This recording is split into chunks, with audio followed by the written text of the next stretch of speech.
दिनै थारैनो गोजोननाय मोन्दों खासियासुबा फैलासिम गेलेग्रा आफादा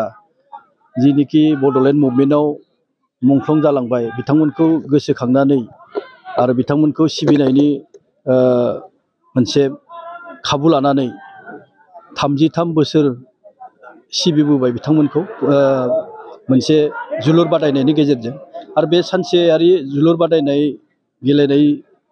दिनै 30थि बोसोर जानायनि जि माने जोबथा बादायनाय बेखौ बेखेवना मोननानै थारैनो गोजोननाय मोन्दों आरो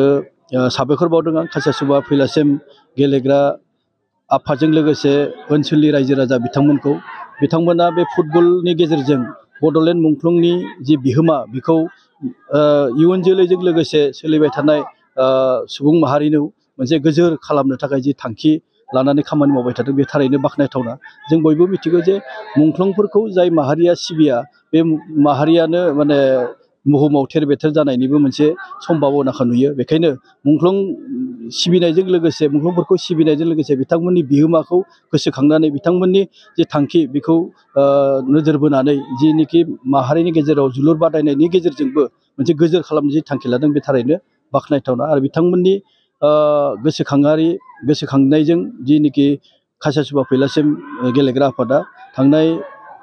30 बोसोरनिख्रुइ बांसिन फुटबल बादायनायखौ जागायहोबाय थादों बेखायनो थारैनो जोंनि थाखाय गोजोनथावना बाथ्रा जों नुबाय दायो सानसेयारि जि गेलेनाय माने सानसेयावनो फोजोबनानै बे गेलेनाय माने हुदाया खिन्थु जोंनिफोराव गोमालांबाय दा बेनि थाखाय लाइमोनफोरा खिन्थु बारा माने बाहागो लानो नंगौ थारैनो मोनसे जोंनि थाखाय एसे चिन्तानि बिखयबो जाना फैदों जोंनि गामि ओनसोलफ्राव सानसेयारि बादायनाया गोदो गोदायनिफ्राय दोरोङारि बायदि सोलिबोबाय थादोंमोन माइ गायखांनाय लोगो लोगोनो ज'-ज'यै गामि ओनसोलफोर बायदियाव जोलुर बादायनायखौ गेलेबोहोनाय जों नुबोबाय थादोंमोन आरो बेजों लोगोसे गेलेगिरि बिथांमोनाबो खाबु मोन्दोंमोन आरो लोगोसे गामि ओनसोलफ्राबो मोनसे फोरबो बायदि फालिनो मोनसे खाबु लादोंमोन नाथाय गोबां जाहोननि थाखाय दिनै गामि ओनसोलाव फुटबल गेलेनाय बा गेलेगिरि बिथांमोनाबो गैला आरो गेलेनायखौ बानजायनो थाखाय मोनसे बानजाय आफादाबो बिदि एसे खमिलांदों बिनि जाहोना गोबां आरो थारैनो बेखौबो एसे मोनसे थोंजोङै बुङोब्ला जोङो दानि उथिफुनाय सेंग्रा एबा गेलेगिरि बिथांमोना बांसिनानो मबाइलफोराव मुखुब थानायनि थाखायनो बे गेलेनायनिफ्राय माने एसे गोजानाव थायो आरो बेजों लोगोसे मोनसे बादायनायखौ जाफुंहोनो थाखाय गोबां राङारि मोनसे दरखार जायो बेखायनो बे राङारि बाजेटखौ मेकआप खालामनो थाखाय जोंनि गेजेराव रां खेन्दा होनायाबो एसे माने एसे उसुबिदा जानायखाय खांनायफ्राव एसे उसुबिदा मोननायखाय गोबां माने बानजाय आफादफ्रानो बेबायदि मोनसे बादायनायफोरखौ एसे दानि थारिखआव दोनथ'नायखौ जों नुनो मोन्दों।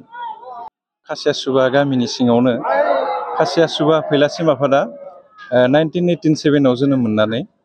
जोंहा गामियावनो आरो गामिनिनो बायदिसिना जौगाथाय बिथिंखौ नोजोर होनानै लाइमोनफोरा खामानि मावबोदोंमोन लाइमोनफोरनिनो दाजानाय मोनसे खासियासुबा फैलासिम आफाद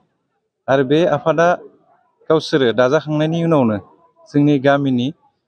इयुन जोलैफोरखौ लानानै सोलोंथाइ समाजखान्थि माखासे आसार खान्थि बेफोरनि खामानि मावबोदोंमोन आरो खासियासुबा फैलासिम आफादा मोनफा जोंहा गाहायै माने फिक्स हाबाफारिफोर दङ जेरै रंजालि बैसागु खुङो खासियासुबा फैलासिम आफादा फरायसाफोरनो जोंहा बोसोराव मान बावो फरायसाफोरखौ जोथोन लायो बेनि अनगायैबो नैबे मुंख्लं 3 बड'लेण्ड मुंख्लं बिथांमोननि मुङाव जोंहा जोलुर गेलेनाय बादायलायनाय होयो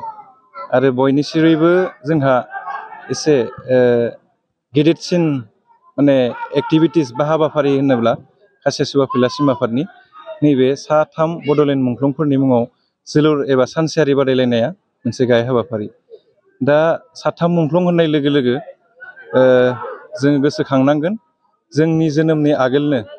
1989 मायथाइयाव जोंहा जोंनि हालामनिनो खाग्राबारि हालामनिनो गिबिसिन मुंख्लं मायाराम बर' बिथाङा 1989 मायथाइनि 19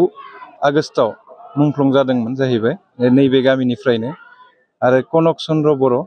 बिथाङाबो 1989 मायथाइनि 2 आगस्टआव माने बै समाव बिथांमोनखौ जोंनि सुथुरफोरा लांनानै बहाबा बुथारहैबाय आरो जोंहा 1991 मायथाइयाव जोंनि गेजेराव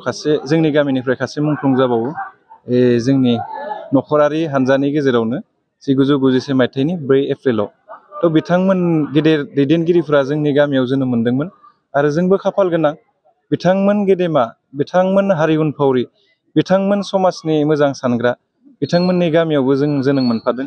आरो बिथांमोना जोंनि गेजेराव गैला, नाथाय बिथांमोननि मावनाय दांनाय, बिथांमोननि सानथि सानथौआ जोबोर गोख्रोंमोन समाज दानायाव,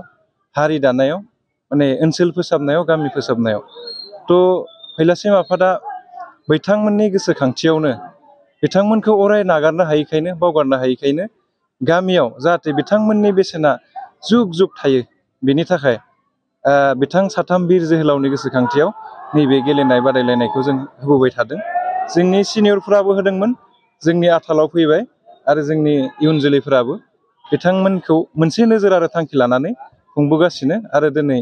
जोंहा 30थि बोसोराव सफैबाय। जोंहा कभिडनि आरो गेजेराव माखासे नेचारेल केलामिटिक्सनि जाहोनाव जोङो